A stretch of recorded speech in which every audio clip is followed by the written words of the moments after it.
Shalom, this is the third and final part to the irrefutable proof that Yahshua, that Jesus rose from the dead, that he rose from the grave. So in the last two parts, I very clearly showed that there's plenty of evidence, plenty of proof that Yahshua did indeed rise from the grave in the early first century. And the alternative, really, I mean, if you want to reject the idea that Yahshua rose from the dead, you'd have to propose something like, that the Jews stole the body, or the disciples hallucinated, and somehow it was just all invented and made up. Which, again, I've shown in the last two videos that those theories, those ideas, make absolutely no sense when you examine the facts and when you use logic. Now, some people will say, well, you know what? Those New Testament documents, they were not even written in the first century. This was just some story that was written several hundred years after the fact, and it was invented. But that is not true either. And I'm going to clearly demonstrate why that cannot possibly be true. If you look at the Gospels, and if you read the book of Acts, there is absolutely no mention within those documents of Jerusalem and the temple being destroyed in 70 AD. There's no mention whatsoever. Now, this is very curious because according to those very documents, according to the Gospels, Jesus predicted that event. Yahshua predicted and prophesied that Jerusalem was going to be destroyed, that not one stone would be left upon the other, that the temple was going to be torn down. So you would think that if these people are trying to give credibility to the person they're writing about, to Yahshua, they would have put that in there. But they didn't put that in there. And why?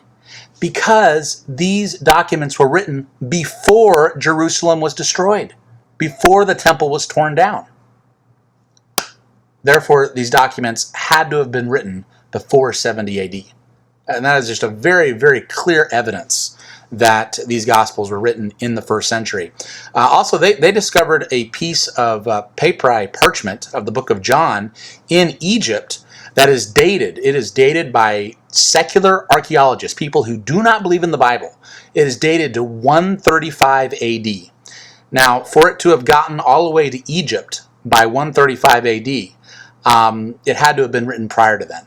So there's absolutely no question that these documents were written in the early first century. So since we have proof that these texts, the Gospels and the book of Acts, were written in the early first century, we come back to the original quandary, and that is, how do you explain the empty tomb?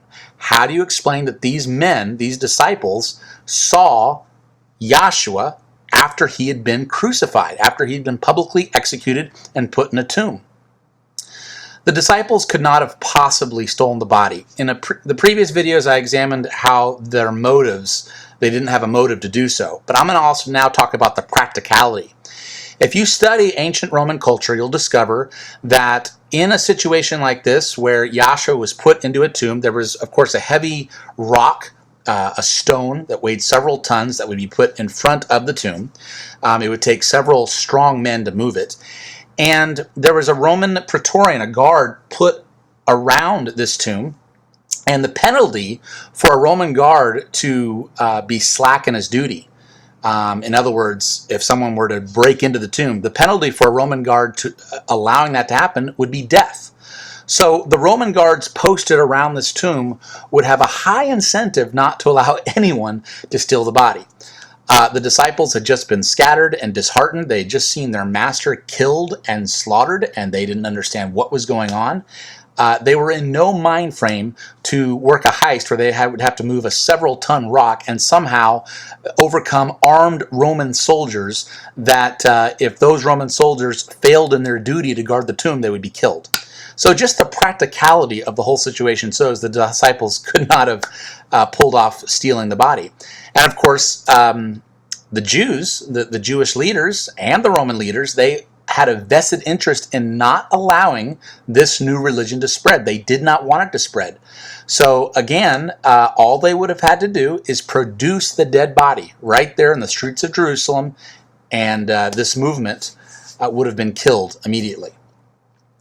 These men, they were persecuted, they were tortured, they were killed. Why? Because they believed that Yahshua had risen from the dead.